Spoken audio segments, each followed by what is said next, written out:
So yun na guys, good morning, good afternoon, and good evening po muli sa inyo na lahat.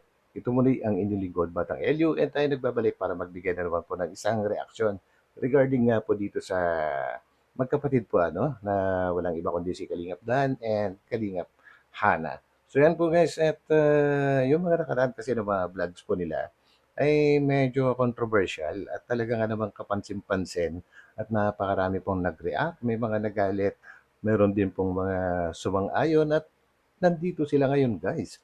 Nandito sila ngayon para magpaliwanag, no? At sabi nga nila may mga nahulog sa patibong.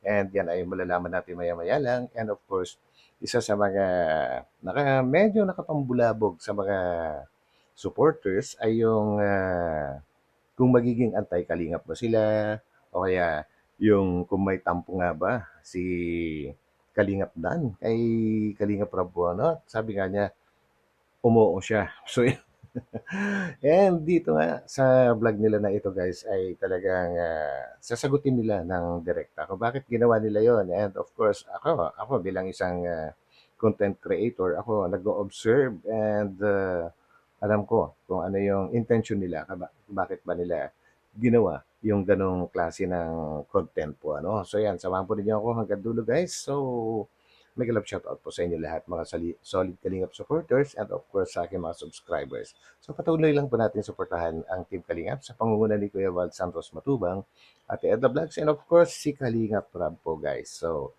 samahan po niya ako. Let's go! Alam niyo ba guys, na si Kalingap Dan, may nag-chat sa kanya na isang antay at kinukuha siya. Uy, matindi yun guys At may kumukuha daw kay Kalingap Dan na isang antay. Pag sinabi antay, antay Kalingap na kaagad yun guys. No? And siguro, dahil sa mga nakaraang mga issues sa kanilang mga vlog, siguro iniisip nung Antay Kalingap na yon na talagang may, talagang may hindi pagkakaintindihan ang Kalingap at ang grupo ni Kalingap Dan. Kaya siguro nila ito nare-recruit. So, nahulog sila sa patibong. Yan guys, tuloy po natin to, no? Tampo ka na ba kay Kalingap Rab? Oo. Ay, yung vlog natin. So yun guys, no, actually mahaba yung video na yun yung pagkakatanong. At ano kasi yan, parang naglaro po sila na kapag kapag tinanungan ng isang katanungan at hindi mo kayang sagutin yung tanong na yun, ay iinom ka ng alak. Ngayon, si Kalingap Dan ay sinagot niya ng oo. So yun, naging controversial po yun. At andito po ngayon yung paliwanag guys. So, let's go. Nakaraan po, huwag niyo po masyadong seryosoin. Maraming nagagalit eh. Nandun na tayo na yung topic namin is medyo ka-issue-issue nga siya. Pero alam po ni Kalinga Prab yun. Kaya wag po kayo.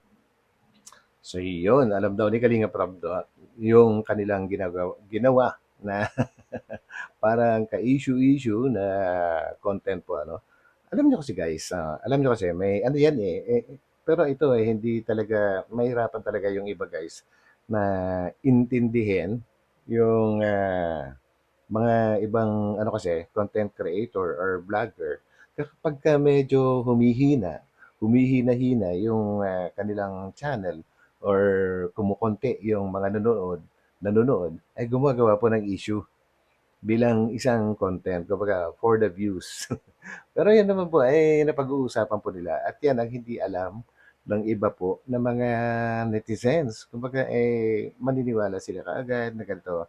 So actually hindi kasalanan ng mga netizens yan kasi hindi naman po lahat ay aware sa mga ganitong pangyayari po. So karapatan lang talaga naman na magkapatid na magpaliwanag kung ano yung ginawa nila na yon kasi may mga reactors din na talagang ng real talk.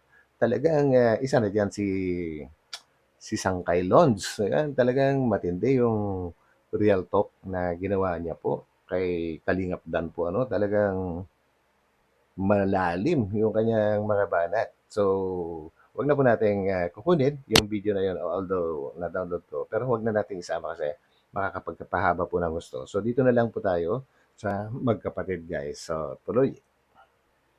Mag-alala. Gets yan ng mga kapwa nating vlog. Content creator na gets nila yan kung bakit naging Yun, mga content creator, maintindihan. Kagaya po namin, na gumagawa ng mga content, ay alam po namin talaga. Madaling intindihin po yung mga ganun guys. nun tayo. Basta, no more explanation po. Basta wag niyo po masyadong sineseryoso. Napaghahalataan po kayo na kung sino yung mga galit na galit eh. Diyos ko naman guys, matubang kami. No, kami baliw para Ilaglag or siraan. sa pamilya na. So yun, actually, hindi naman palaging guarantee na dahil iisa yung apelyido ninyo, iisa yung pamilya ninyo ni na Kuya Val, ni na Kalinga Prab, at sila na magkapatid, ay hindi palaging guarantee na ang ano po, ang magkakaapelyido or magkakamag-anak ay hindi nagkakaroon ng minsan ay hindi pagkakaunawaan. Napaka-normal po ang hindi pagkakaunawahan, tampuhan sa isang pamilya. Kung ang mag-asawa, magjowa, at mga magkaibigan ay nagkakaroon ng minsan ng tampuhan, how much more sa mga magkakamag-anak. Di ba guys? But anyway, hindi na po ano yun. Kumbaga, pinagdiinan ko lang na ang tampuhan ay parang normal na nangyayari po ano sa buhay ng isang tao. Kumbaga ay hindi ito big deal. So yan po guys. So tuloy po natin to. Wala pong ganon. So, ayun, sa nangyayaring issue ngayon na magiging anti-kalingap pa kami, o sila Boss D and si Jenny, o sino man sa amin dito na tinutukoy nyo, or tatalikuran ba namin ang kalingap?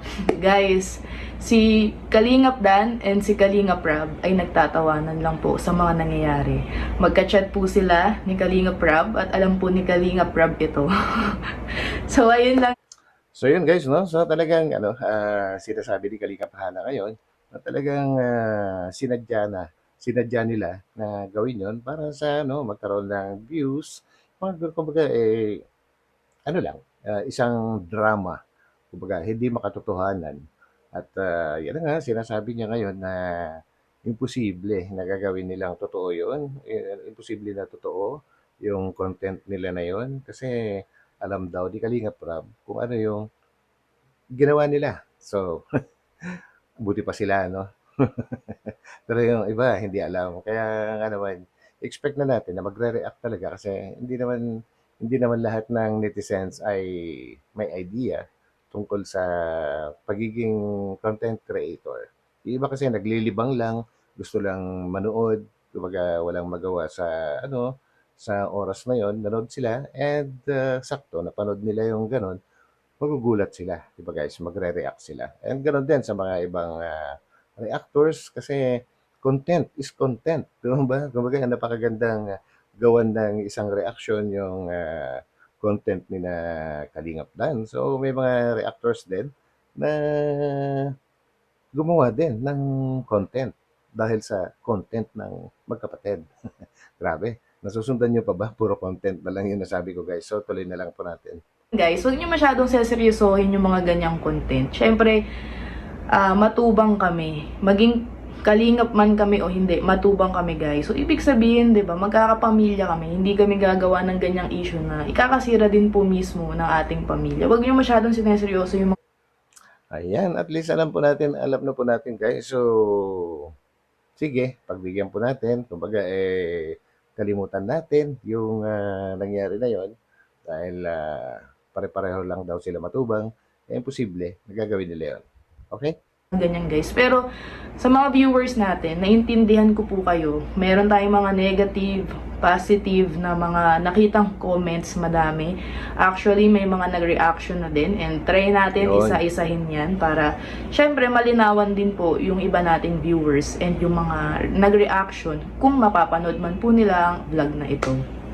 So, ayun guys, unahin ko lang po sa mga bashers or sa mga negative na nag-comment, ayan, hindi po kami galit or wala man po kaming issue sa inyo kasi ako totally naintindihan ko po ang inyong reaksyon dahil syempre mahal nyo ang Kalingap and may nangyari na din po na issue recently sa Kalingap and ayaw nyo lang po ulit na syempre mas stress si Kalingap Rob or si Kuya Val doon sa mga nangyayari ulit ngayon and naiintindihan namin yun guys kaya nga eto nag-vlog na din tayo para wala na silang isipin pero ayun nga, wag niyo po masyadong seryosohin dahil At least, no, at least nagpaliwanag sila ngayon kasi kagaya ng sinasabi nga natin, hindi lahat po ay maiintindihan yung mga ganong klaseng content po, ano.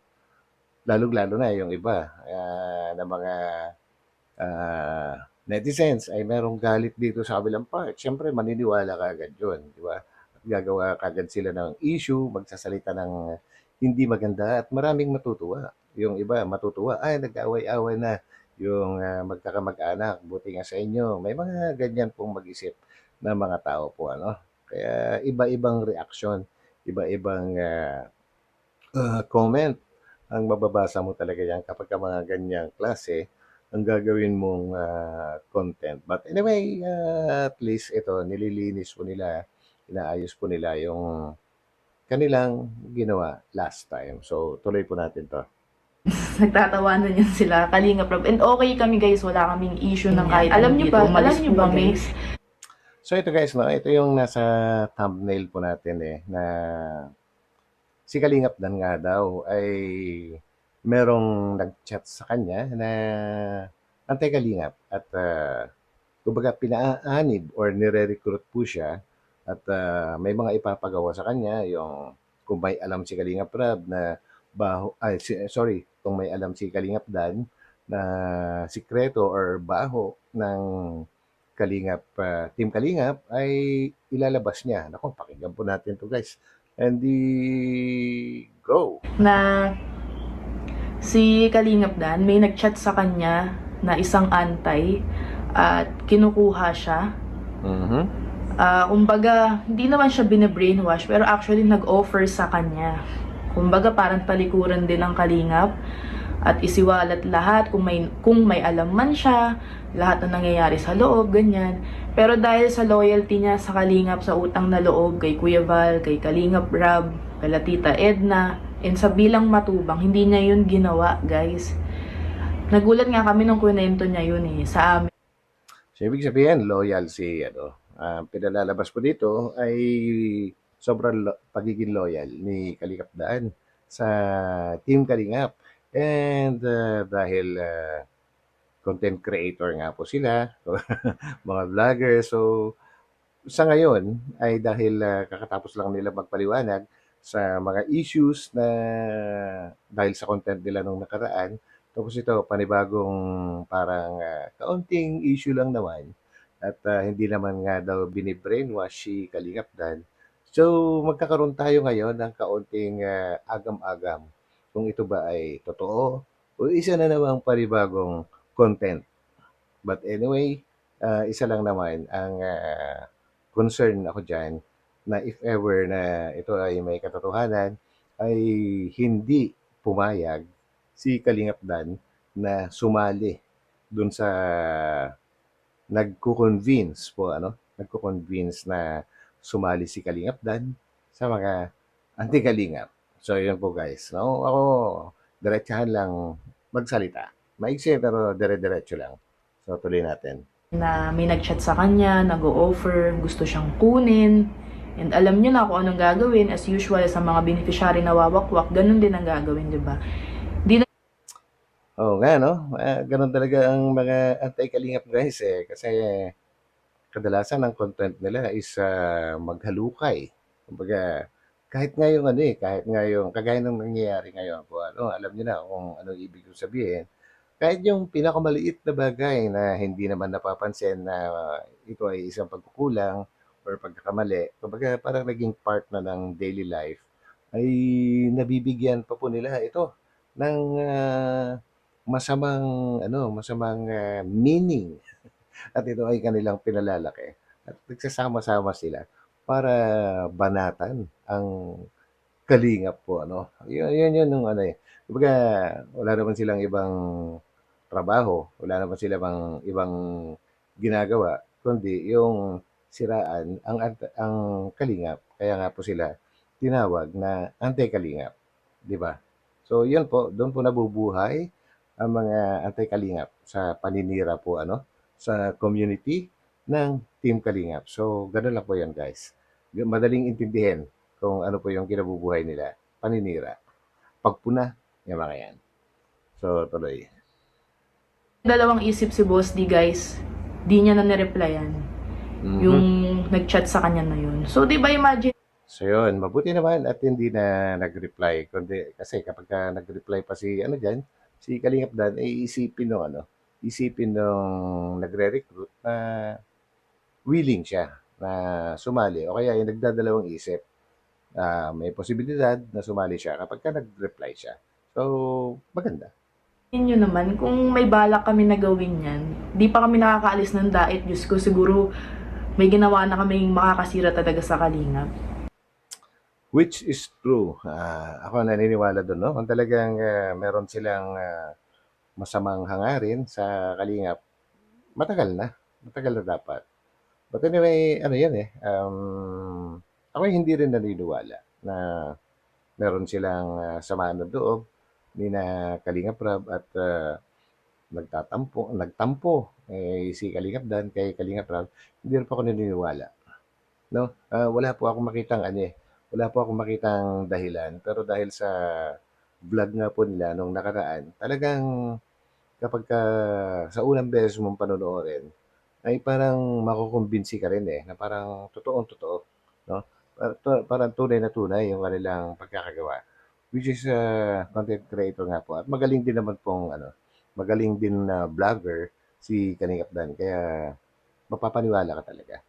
So yun, at talagang matindi rin ang reaction na ginawa ni ano ni Sangkay Lons at talagang tumatagos. Kumbaga, real talk talaga, guys.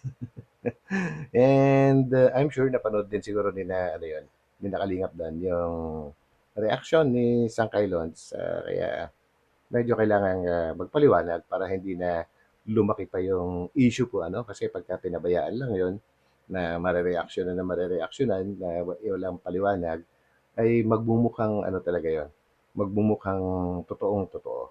So yun guys, so I hope nag-enjoy pa rin po kayo sa ating mga ginagawang reaction video and if ever po nagustuhan po ninyo ang ating ginawa sa ngayon ay huwag po natin kalimutang suporta ay huwag po natin kalimutang pindutin ang like button. Yun lang po ang kahilingan ni Batang LU para sa inyo guys. So shout out po sa inyo sa mga nagmamahal sa Team Kalingap and of course sumusuporta sa aking munting channel, ang Batang LU.